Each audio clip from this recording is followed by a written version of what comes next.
خب امروز میخوایم گلای خوشگل آرسنال تو فصل گذشته رو با هم یه مروری بکنیم.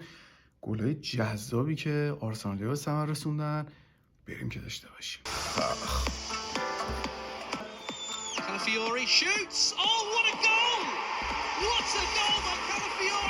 فقط اینجایی که رفت پرید بغل آرتتا، من واقعا احساس کردم که آوار شد رو سر آرتتا.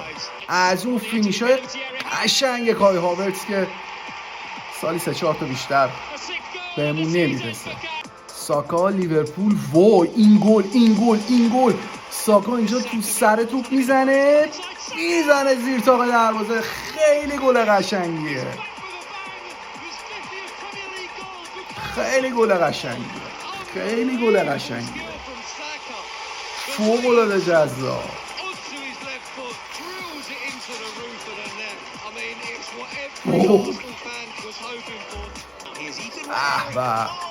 این گل منو میبره به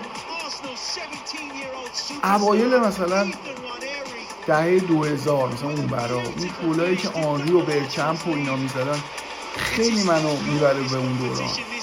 ساکا این بار در برابر ناتینگهام عرض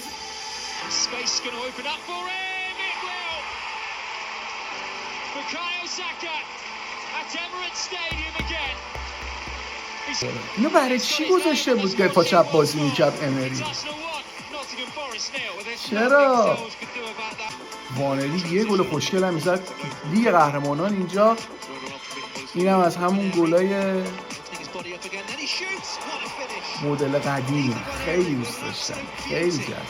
سیتی این چه گلی بود، دستش در نکنه سیتی، یعنی گلای خوشگل هم خورد تو اون بازی.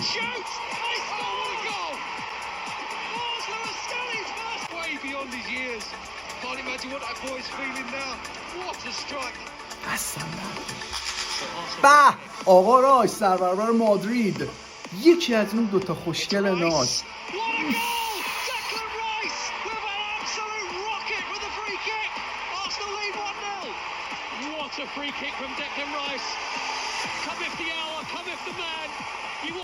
اینم اون یکی گلش. رئال گل خوشگل هم خورده ها. چقدر قشنگ، چقدر ناز.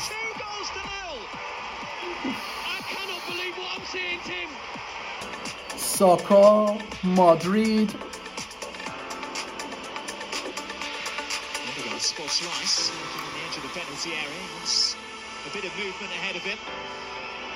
Marino looking for Saka. Brilliant. Bukayo at the Bernabeu.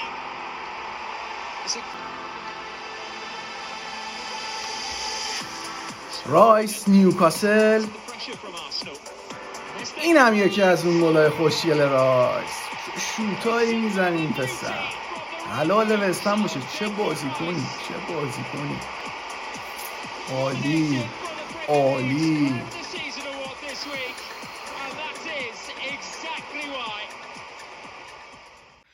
امیدوارم که لذت برده باشید.